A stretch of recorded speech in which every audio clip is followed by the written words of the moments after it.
Yes, yes, yes, indeed. Oh man, I just saw. It's crazy how things are, man. I love, you know what I love? I love that in this modern era, anybody with an opinion, technology can just put it out there. So my buddy, my homie Strack, his hype man Strack, aka Strack the Wolverine. We working on a new song for my album, One of Dead or Alive. It's called The Cheat Code. Beast and Wolverine from X-Men. That's kind of how we playing it, right? So he sent me this article called, he said, "Hey bro, have you seen this? You're mentioned in this." And I was like, what is it? I still haven't read it. I just skimmed it. But here's the tagline. Here's the article and here's the tagline. It says, "A post-mortem on reformed rap and lessons to learn."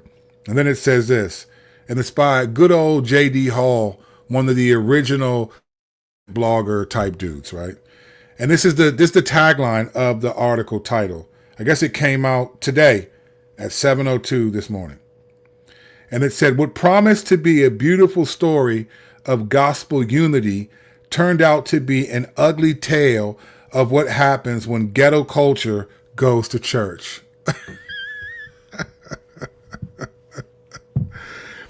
Ghetto culture. So he's calling rap music ghetto culture, right?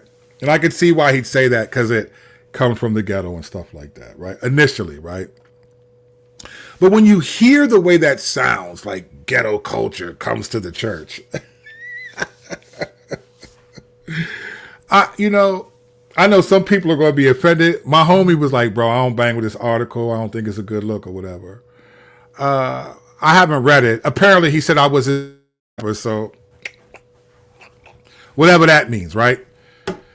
Interesting stuff. So I'll read the article, but I just think, I think the ghetto culture language comes to church. Like if Christ says, I've come to restore all things, right? I mean, it's just really fascinating when you think about it. You got First Corinthians 7 talks about like when you stay as you are when you come. Like you got all these passages that talk about this type of reality. So it's just really interesting how like ghetto culture or this culture or that is infiltrating. And it's like, all right, so what is rock music? Like rock music is what? What is rock music then? You know what I'm saying? So what's good, Melody? Listos, fam. LOL. Sounds insulting, but I don't know the context. Yeah, it's an insulting article, I think. He probably meant well, but his point, I think, just by the title and knowing who he is, he's probably going to say that, again, to say beautiful unity. Here's the issue. This isn't what the video is about today. I'm going to just say this real quick. This is not what the video is about. Let me just say this.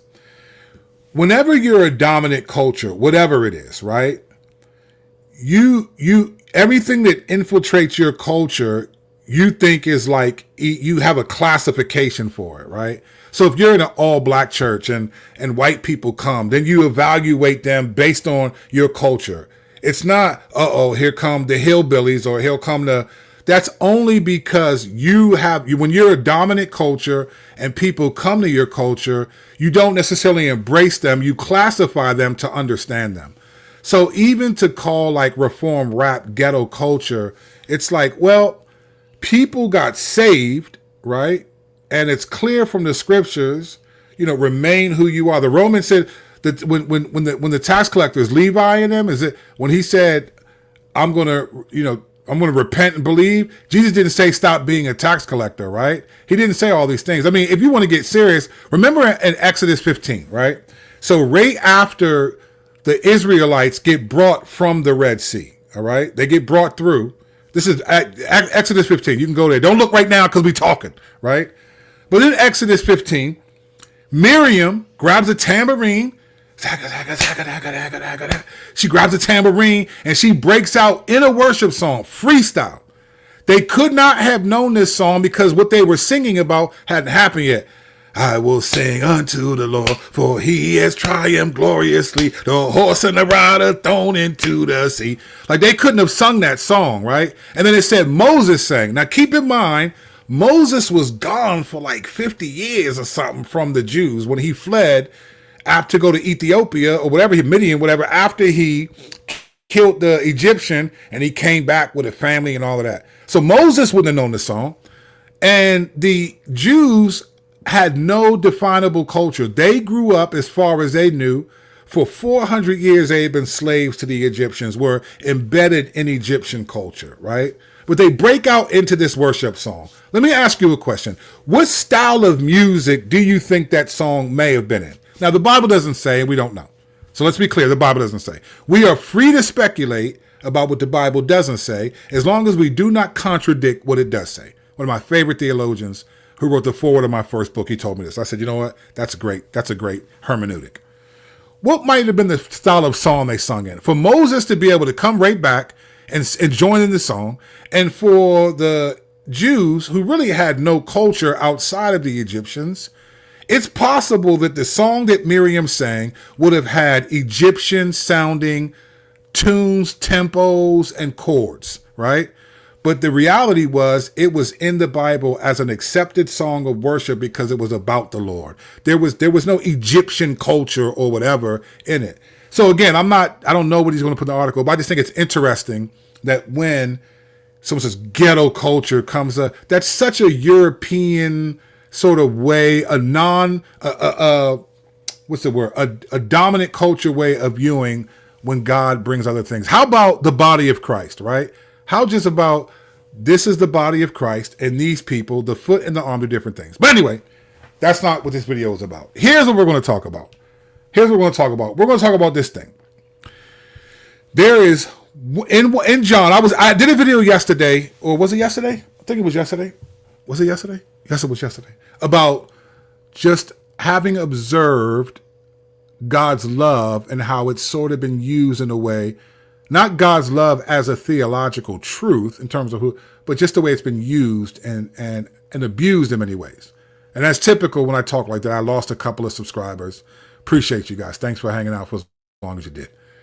Those who do come on, thank you for coming on, right? So I think I'm trying to, one day I'm going to wake up and have 1,000 subscribers and can't even monetize on YouTube anymore. But it is what it is.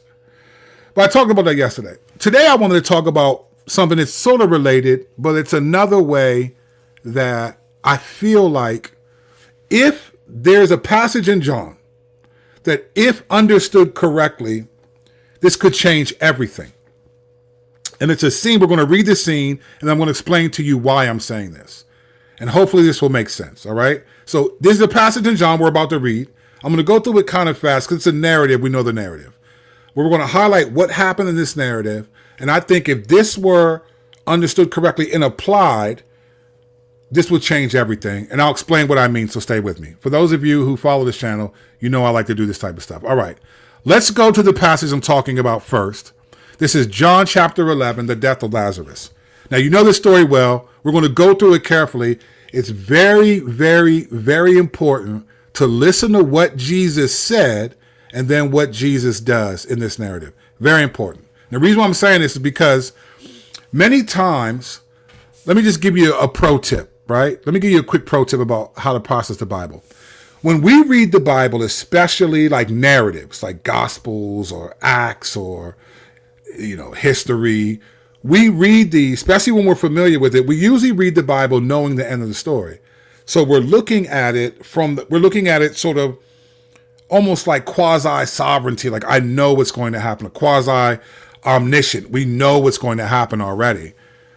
But sometimes the way to glean from the Bible is to look at the narrative and not know what's going to happen, but read it in the moment. Like, think about what's happening in the actual moment. Like yesterday, when we looked at Luke 18, and I talked about the Pharisee walking into the temple and praying this prayer. In the moment, the Pharisee, we have to go into the moment and think, wow, this guy is actually praying God. I'm glad I'm not like these other people, right? This is how, like, a lot of times when we're reading narratives, we forget, because the narratives will go from chapter 15, Genesis 15, chapter 16, and we don't even realize 10 years have passed until somehow we get a clue. We just read it as if, like, in the next moment, like, no, there's like time, different things happen, right? So you want to look at it and try to think of it in real time. So in this scene, Jesus finds out, well, let's read it. Here we go.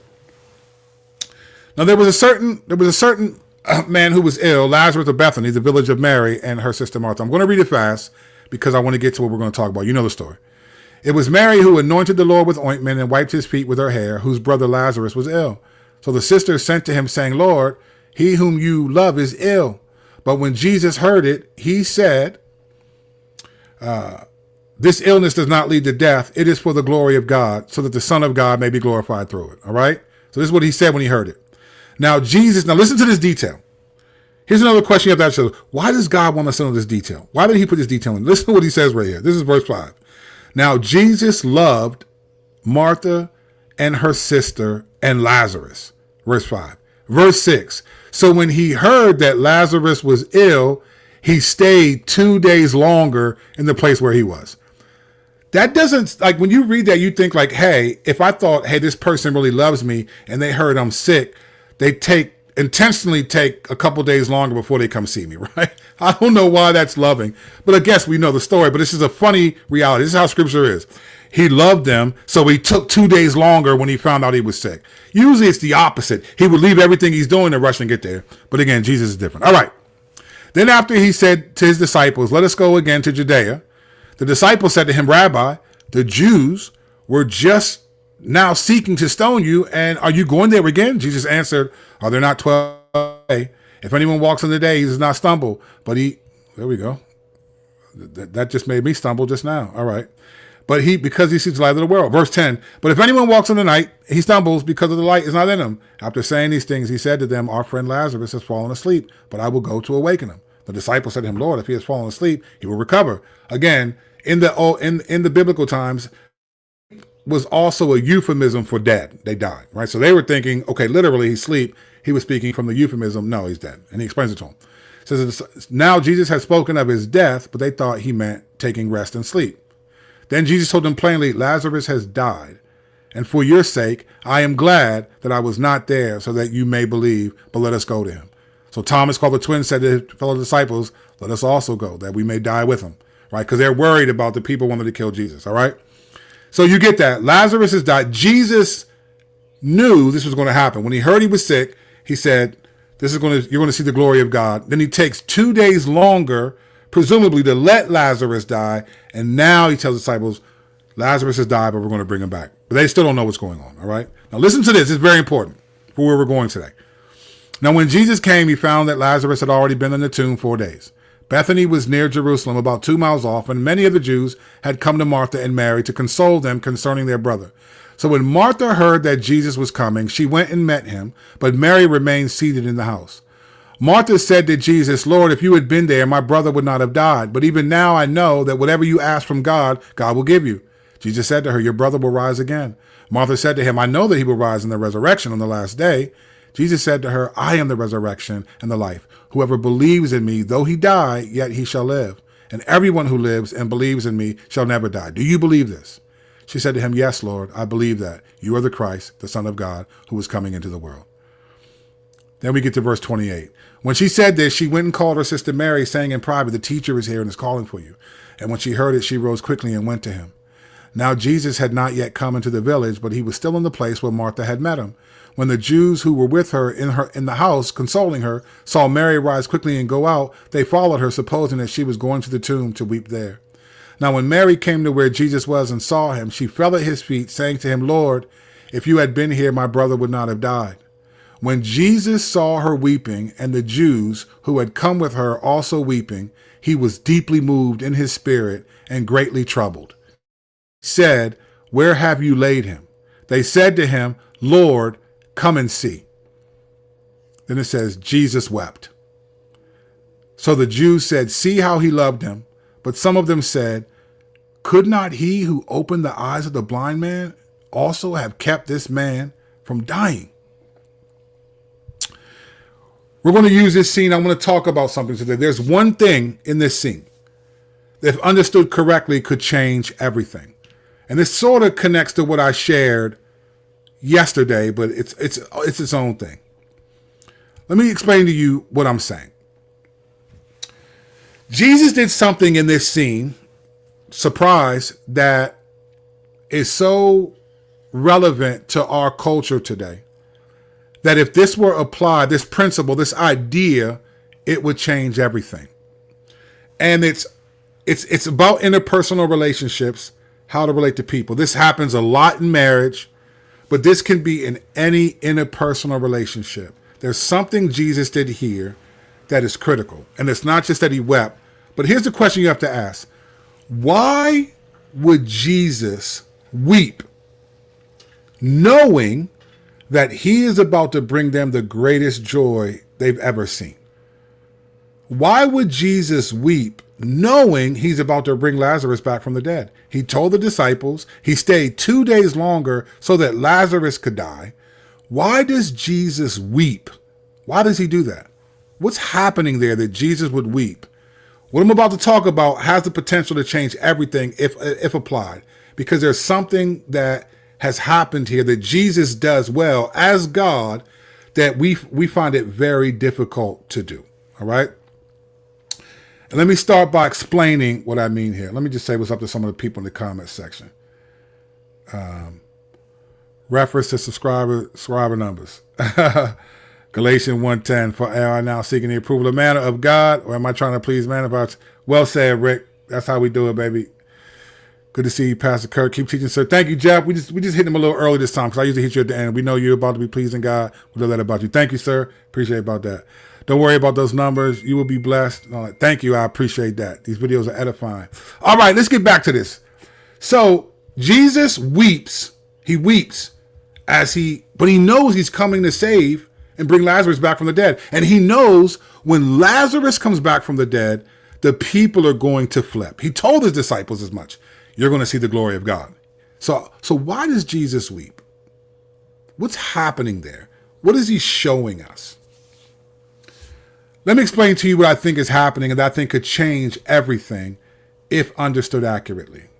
To do that, let me start with what I call the problem of therapy. Let's try to reimagine this as a therapy session, if you will, right? So just stay with me. Imagine this as a therapy session. Jesus is a therapist, and he shows up into the scene. The people are there explaining to him what they're upset about. There's a trauma happening in their life, right? And the trauma is their brother suddenly passed away, right? And they're meeting with Jesus, the counselor, to get consoled and want to see if he can help them process their grief, right? Now, Jesus, as the counselor, knows something that they don't know, that he actually has the ability to bring them back to life. And he can change their circumstances dramatically. So he's talking to them, asking questions and having a conversation, all right? So we're reimagining this scene in terms of like a therapy session, right? And herein lies the problem with therapy. One of the things that therapy does is it doesn't understand the distinction between what's real and true, right? What's real and what's true. True isn't truth. Here's the problem with therapy. Therapy focuses on what's real and not what's true. Now, let me say this for people who are therapists, who have done therapy. I'm making a generalization to make a deeper point. Obviously, there's so much happens that all things cross lines, but I'm making a generalization to make a point. If you need to unsubscribe, I get it. Join the 3 people that left yesterday. I get it, but I'm making a point. All right, here we go. Therapists tend to focus on what's real, and what's real in people's minds are how they feel. When you come to a therapist, as a matter of fact, anyone, whether they're a therapist or someone you're just caring for you, when people say to you, what's wrong, most of the ways that we answer is according to how we feel. I'm upset, I'm hurt, I feel betrayed, I'm lonely, I'm whatever it is. We often describe ourselves as how we feel. And this happens a lot, especially in close interpersonal relationships. Like with marriage, this happens a lot. What's real is how I feel. And this is the problem with therapy. Therapy does a great job highlighting and exploiting and talking about and affirming, validating how you feel. And so in this scene with the John 11, the reality is this. Here's the reality. Martha was upset. Mary was upset, and other peoples were upset. They were really crying. They were really hurt that Lazarus has died. This is their brother. They love him, right? These are real feelings, right? And therapy does a wonderful job highlighting what's real. And they will spend a long time meeting with you, talking about real things, real feelings, real traumas, how you feel about this. Those are real. Jesus shows up and he validates their sad about their brother dying, knowing he's going to from the dead, by also crying. And not just crying, it said he wept, right? So he's validating their emotions, and this is what therapy does well. But the problem with therapy is that it mainly and almost always validates feelings that are real. But what's real isn't always true, right? So that's the problem with therapy. I'm going to come back to this. The problem with the church is that the church emphasizes what's true. We're about truth. We're about truth more than what's real, right? So the church does a great job. Pastors and counselors in the church, we focus more on what's truth, right? And so we will talk about, so we process things through truth. So let me give you, right? Over the last 10 years in the church, there was a big clash, a racial clash, and people thought it was about white privilege versus systemic racism, or CRT versus or anti-racism versus white supremacy. That really wasn't what it was. The real underlying battle that was happening. Everyone said, "Oh, you're just reading literature." This is what it was. It was feelings versus truth, real versus true, right? Feelings versus theology. This is what really happened. And people, a lot of people couldn't make the connection because they were stuck. The church focuses on what's truth, and therapy focuses on what's real. And this was the battle, real versus truth. It was not white privilege versus not. This was the real battle. This is what was happening underneath the scenes. And then a layer underneath that was about who's actually being loving here. Here's what was missed. Here's what was missed. I'm just using this as an example. So if you think this is woke, I get it. And if you need to unsubscribe, I get it. Here's what was missed. There were black people, or I'm going to say black, all people felt on both sides. There were who felt all that, right? But there were black Christians who felt real hurt when they would see these videos of like black men being killed by. It wasn't about what are the facts real or not. There was a historical reality. There's a mosaic in our nation that some people don't look at every individual thing. This is on the mosaic. For some people, they went from Mike Brown back to Rodney King right away, right? Or they go further back to Medgar Evers, or they go further back to, it's just a mosaic, right? And there were people who, this is what they really felt. They were really hurting. They were really upset, really disappointed, really not trusting the protect. Those are all real things, right? And so they were coming at this angle with, this is how I feel. But then there were people in the church who weren't trying to be unloving, but they were coming at, well, what's truth? So it was like, well, if you say that all police are racist, or this happens, that's not really truth, right? This isn't a race issue. It's a sin issue. It's not racism. It's faith. All this stuff, right? But they were trying to focus on what's truth. Well, it's not about Black Lives Matter. It's, Galatians 3, no Jew, no Gentile, all this was happening, right? And they were bumping heads because truth in the church often doesn't validate what's real, how people feel, and real always leads you to truth. This is what happens. So in the church, it blew up because real versus truth, and there's a place for both of them. And Jesus demonstrates that miraculously, amazingly in John 11. And this happens in every interpersonal relationship. There is no such thing as men are from Mars and women are from Venus. We process things differently. His wife's greatest conflicts, the reason why they don't communicate well, is because he processes things from the pattern that he sees, and she processes them from the instance. So they get in a conflict, and he's like, see, you've been doing this for years. And she's like, why are you upset? I just forgot to put this away right now. And he's like, yeah, but you always do that. So he's talking about the pattern. She's talking about the instance, and they're missing each other, but both are valid. This happens in so many interpersonal relationships, right? So within the context of the evangelical church, and even politically now, there's what's really happening besides love. Love is the ultimate layer, but above that is real versus truth. My feelings are real, even if they're not objective truth, right?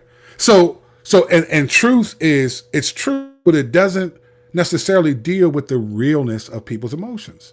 There's a real, the way that we're created by God, both of these things are valid, right? To use the colloquialism, two things can be true at once, right? But it's not even about being true. It's they can both be valid, right? And this is what the church missed, because the church, especially the conservative side, well, actually, no, both were doing it, because the left, the others, they were going crazy accusing the other people. It was like, this is what's true. This is true. This is real. And it was going head to head. So let me show you how Jesus deals with this issue, and we'll come back to the reality. Just dealt with the issue. Jesus, God, does not invalidate their real feelings that they were experiencing. Now, granted, they didn't know he was going to bring them back from the dead. They understood theologically, right, that my brother will rise again in the resurrection. They believed in that enough. And Jesus was like, no, he's going to rise right now. I'm the resurrection, right? So Jesus makes a crazy claim. The resurrection isn't an event. It's a person. I'm the resurrection. I'm the resurrection and the life. It's not an event that's going to happen one day. It's me. I'm that. I'm what makes it happen, right? Jesus is able, in this scene in multiple places, I'm going to give you other examples in a second. Jesus was able to invalidate the sadness of how they felt. He could have easily been like, Martha, I'm here now. You're tripping. Mary, you're tripping. I'm here. Stop crying. You know what I can do, right? He doesn't invalidate those feelings. In fact, Jesus, knowing that he's going to bring Lazarus back from the dead, and their sorrow is going to turn to joy in an instant, right? Jesus validates how they feel because it's real. It's real, right? It wasn't Jesus didn't get mad at them for saying, Lord, if you had been here. No, he's like, I'm here now. I can still bring your brother back to life. He wasn't upset that she questioned what he could do. He validates how she feels because it was real. So much so that he enters into that emotion, and he actually is the reason why Romans 12, weep with those who weep, mourn with those who mourn, right? Because Jesus does it. It doesn't say weep with those who, because it's truth what they're saying. It just says they're mourning. Weep with those who mourn. Weep with those who weep, mourn with those who mourn. Jesus enters into that. But then he brings truth to bear, right? Now here comes objective truth. There is no such thing as death when Jesus is around, because he's the resurrection. He's life. He's the resurrection and the life. John 1, and the life was the light of men. This is Jesus, right? There is no such thing as death around him. He's the God of life. Remember, you told them in Matthew 19, you misunderstand the gospel. God is the God of the living, not the dead. This one was not going to die. When they were talking about, well, whose wife would she be when they die? Say, God is the God of the living, right? He's the God of Abraham, Isaac, and Jacob, saying they're still alive, not that. So, right, Jesus is the God of life, right? But he doesn't invalidate feelings because they're real. He understands this is really real, but it's not true. But let me enter into how you feel, but then let me bring truth to bear. Here's truth. Remove the stone. You're the glory of God. Lazarus come out, right? He comes out. And I love this point that Martha, I think it was Martha was like, Lord, there's going to be a stink. That's 100% a comment a woman would make. No other. I've been in many counseling sessions, and women always bring up that detail. Dudes don't even care about that. They're not even thinking, hey, I want to see this dude come out. They're not even thinking he been in there 4 days. His body is going to crank. Only women care about that. So what does she say? She's like, Lord, there's going to be a stink. I love this. Listen to this. This is incredible. This is straight woman. Women, we love you. Listen to this. Take away the stone. Martha, the sister of Jesus, of the dead man, said to him, Lord, by this time there will be an odor, for he has been dead for 4 days. Oh, straight women. Women are incredible. I love it. I'm glad the Lord created you. Women are incredible, right? She hits that, but Jesus says, let me bring truth to bear. What am I trying to say in general? I've seen marriages crumble. I've seen marriages be saved. I've seen many interpersonal relationships never return to what they once were. I've watched people in the church over the last 10 years who were thick as thieves treat each other like they stole something from each other. Because real and truth didn't coexist. They didn't coexist. So if you're on the one side, it's like facts don't care about your feeling side, right? That's not truth though. Here's what the stats say. But then the other side was like, but here's how I feel. And then we create this genre, this political entity that we're in is really real versus truth. Now, again, don't get me wrong. The lines get blurred. But the point I'm trying to make is this. And Jesus says this on multiple occasions. Real versus truth. At the woman at the well, Jesus was tired. This woman was an adulterous woman. He said, look, yeah, the guys you were with now, the guy you're with now is not your husband. Neither were the other guys before him. She's like, oh my gosh, you're a prophet. Remember the adulterous woman? He was like, look, neither do I condemn you. You know, she's surrounded by people ready to stone her. Jesus has compassion, right? But he said, go and sin no more, right? Jesus has this wonderful ability to understand both the ontological moral view, like what God demands, but then also the anthropological view, the human element. He understands it. Psalm 103, 10 through 14. He remembers how we are formed, that we are only dust, right? Jesus is able to bring both how people really feel and both what's objectively true together without offending anyone. And this is a skill set that must be learned by all those who profess to believe in Jesus, especially if you're in like my position where you counsel people and try to be a peacemaker. You try to bless out of those peacemakers, right? There is this idea where, and this is where the church is, and the culture is deadlocked in truth versus real. People are saying how they really feel, and you're saying, well, that's not objectively true. But no one's feelings are objectively true. When you're having a bad day, it doesn't mean the day is bad. When you say, I'm so hungry I could eat a horse, no one is really saying, man, go kill old Lucky out there and chop him up and make me. No, you're making a statement about how you feel, but it's not objectively true. I've watched relationships get destroyed over this underlying argument. It's a good scheme of the devil to make you think. So this is what happens a lot with men and women, especially in marriage. Usually, women are more emotional and men are more logical. So women are more how I feel and men are more well, what's true, right? Well, that's not true. That's not true. And I've had to help people multiple times say, bro, this isn't about like, is it true? That's still real. Like that's how she feels. Now that doesn't mean she's right, that it's true, but it's still real. She's still really hurt by this comment. She's still this, right? Doesn't mean it's true. We'll deal with truth, but let's just deal with this is real to how this individual feels. Okay, then we got to deal with truth. Okay, that's real, but what's true though? What's true? Let me tell you why this is important for every professing Christian. Because a lot of what Jesus calls us to do in like obedience, like sanctification, is to take real and truth and make them work together, right?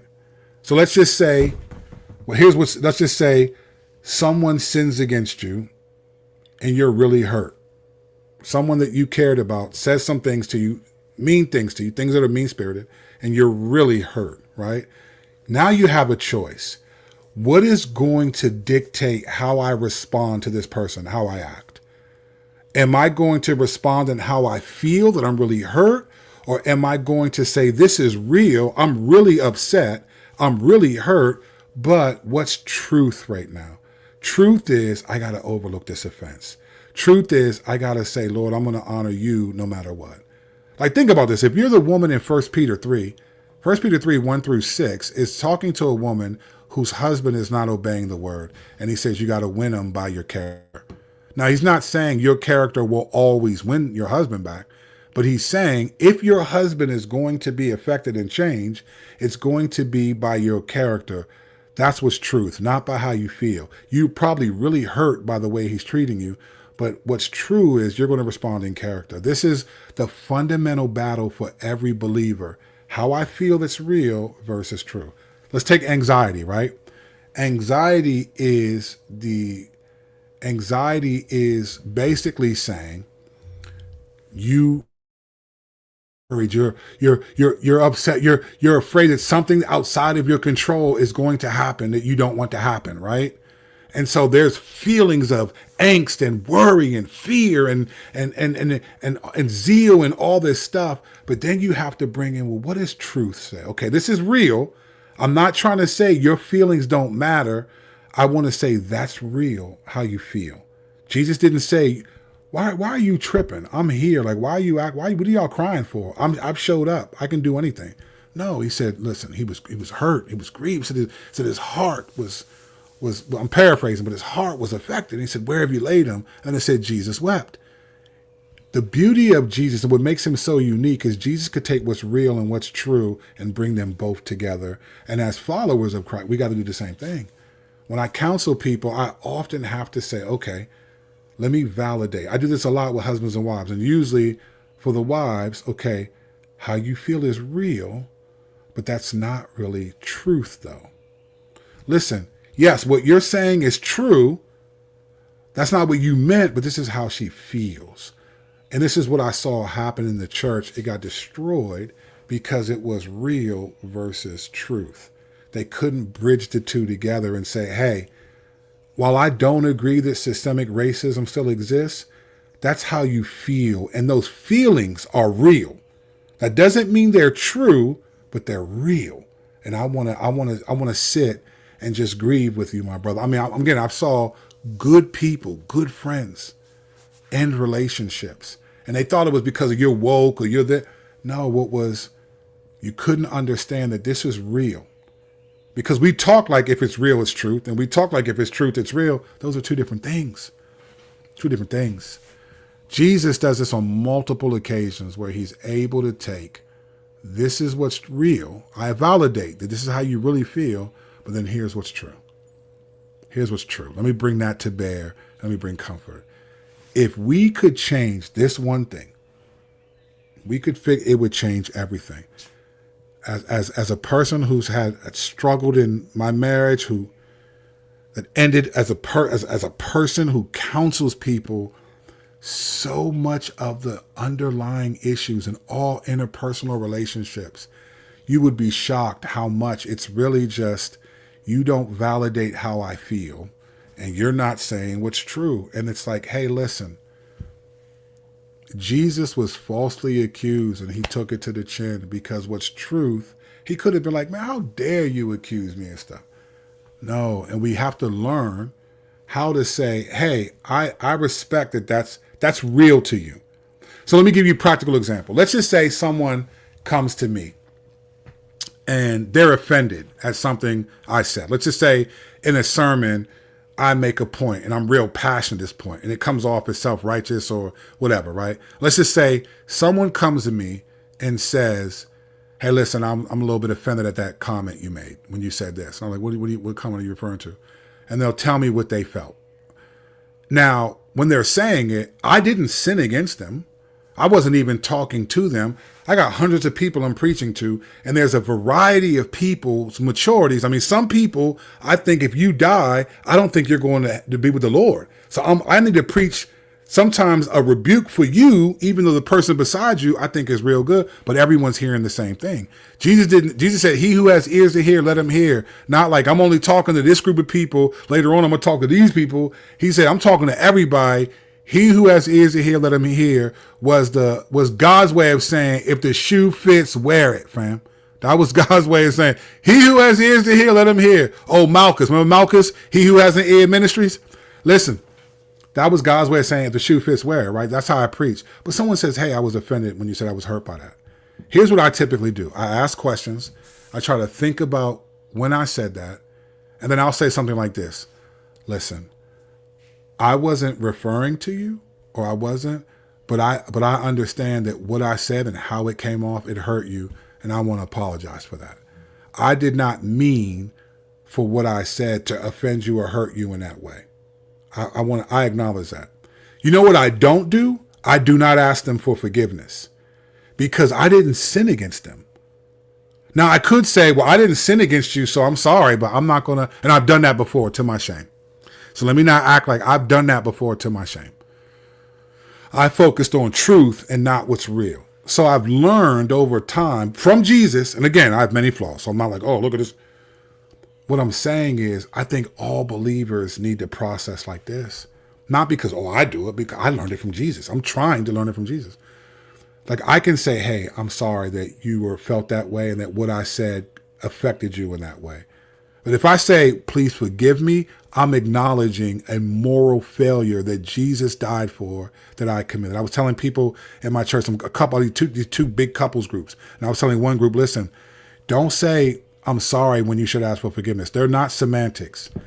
You bring the gospel to bear in your marriage when you're asking for forgiveness. You know why? Because what is the gospel ultimately? It's Jesus resolving conflict. The gospel is Jesus resolving this great conflict between humanity and God, and he resolves the conflict. And so when you got to bring the gospel to bear in your marriage or in any close interpersonal relationship, if you're a believer, even if they're not. You ever ask someone for forgiveness and they're like, oh, don't worry about it, man. You're just human. You're not supposed to be like, you know what? You're right, man. Yeah. No, you're asking him because you felt like you dishonored the Lord. So with any interpersonal relationship, we have to bring the gospel to bear. So I tell people, don't say, listen, I'm going to say I'm sorry. If I'm like, all right, man, I'll catch y'all later, and I'll bump into you and all of a sudden spill your coffee, soda. Oh, I'm so sorry. I didn't sin against you. I didn't even know you were there. But if I raised my voice, if I sinned against you, then I'm going to say, please forgive me because I want to bring the gospel to bear in this way. That's truth. I say this all the time to people, but a lot of the issues are not men are for Mars, women for, or we don't know how to communicate. That's not true. I said this to this one couple recently. Hey, so y'all been married how long? 10 years? Why do you think you still have conflicts over this issue when you've been married for 10 years and you know each other well enough to know that this is how you think? What do you think? Why do you think you really still are bothered by this? You really don't understand what each other means by it? And we were able to walk through and realize, no, it's a lot of times it's real versus truth, or maybe it's I'm seeing the pattern, you're seeing the instance, right? That's really what's happening. Jesus does this so good. That's why I love the Lord. You got to love our Savior, man. He does this so good. He can take what's real and what's true and validate both of them. He doesn't say, oh, that's not real. And that's what we do. That's what happened in the church. It's not real. It's not, well, I'm sorry, that's not true. That's just how you feel. Facts don't care about your feelings. Well, God does. God cares about your feelings. So much so that even though he's coming to change how you feel, he still was able to weep in sadness to validate your tears are real, your frustrations are real, you're being upset. We see this all over the place. Remember when Hagar left Sarah after Abraham got her pregnant, based upon what Sarah said, she was mistreating her. She left, she was struggling. And the angel of the Lord came and said, hey, what are you doing? Where are you going? I'm tired of her. She's doing this, she's doing that. The Kurt translation. And he said, listen, go back to her. I got you. He validated how she felt, validated it. Said, go back to her. I got you. I understand. That's the case. But I'm going to bless you. Here's truth. I'm involved. I'm going to bless your son. He's going to be a wild donkey of a man, which would later become Islam, right? God bless him because you're from Abraham, but you're not of the promise. But I'm still going to validate it how it happens all the time. The book of Philemon is Paul writing to Philemon about Onesimus, who stole something from him, and saying, listen, you have every right to be upset. He validated how he felt, but he said, I'm asking you as a brother to treat him like a brother and not as someone who stole something from you. He's bringing truth to bear. The strategy, this is why I think therapy gets it wrong. Therapy focuses on what's real.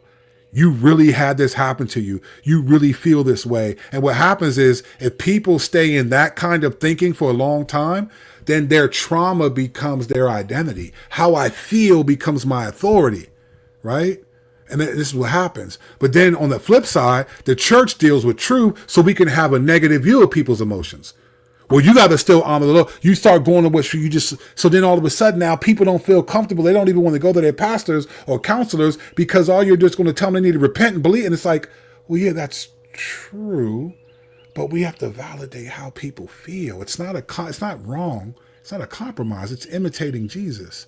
So then if you do that, you just think, well, I'm standing on the side of truth, but you lack compassion. Lack the kind of people feel comfortable coming to you because all you talk about is truth. You act like because it's not truth that it's not real. Absolutely not. But what do I know? What do I know? These are things that I've learned over my years. I thought I'd share them with you. Let me get out of here. I'm beating the algorithm, baby. I'm beating the algorithm. Grace and peace. I'll see you on the next video.